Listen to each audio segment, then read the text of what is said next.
Good afternoon everyone. দেখো আমার লক্ষ্মী মেয়েটা ঘুমিয়ে আছে। তো জানি মাম্মাম একা, তাইও ঘুমিয়ে থাকে চুপচাপ, কোনো ডিস্টার্ব করে না আমাকে। আমার লক্ষ্মী শোনা। আর দেখো ঘরবাড়ির কী অবস্থা হয়েছে, সমস্ত কিছু একা বাচ্চা সামলে, দুধ খাওয়ানো, ঘুম পাড়ানো, স্নান করানো, যাই বলো বাচ্চার সমস্ত কাজ, তেল মালিশ থেকে সব কিছু। তো সারাদিন তো সকালবেলা যতটুকু পারে, সব দিন তো আর বড়মশাই পারে না কাজ করে সমস্তটা, মানে অফিসে যেতে। তো উঠতে উঠতে লেট হয়ে যায়, যেহেতু রাত জাগতে হয় অনেক সময়।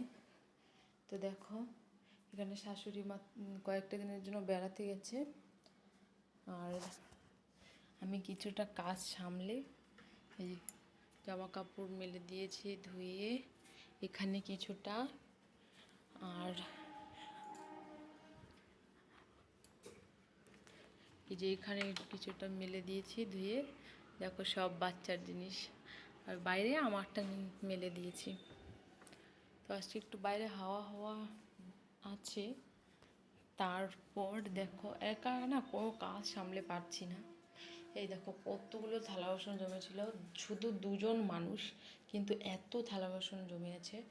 এগুলোকে আমি সব গুছিয়ে টুছিয়ে দুটো দুটো করে জিনিস রেখে সব গুছিয়ে উঠিয়ে ফেলবো ভেবেছি। আর এখানে গোটাটা পরিষ্কার করতে হবে। দেখো কি জঘন্য অবস্থা হয়ে আছে।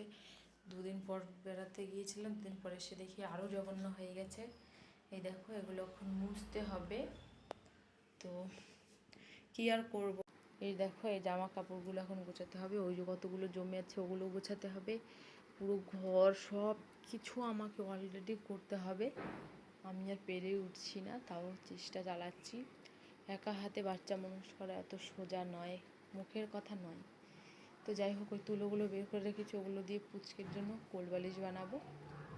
তো ওর জন্য এখন দুধ পাম্প করে রেখেছি, কিন্তু এখনও উঠছে না। ওকে যে গরম জলের মধ্যে রেখে দিয়েছি, যেহেতু ওর খিদে পেলে একদম ও সহ্য করতে পারে না, খুব কান্নাকাটি শুরু করে।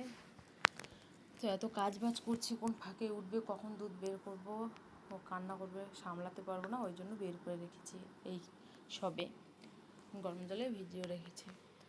আর এই যে আমার সোনামাটা উঠছে না, এখন ওকে উঠিয়ে দুধ খাওয়াতে হবে। ঘড়িতে অনেকটা বেজে গেছে, এখন ওকে উঠাতে হবে।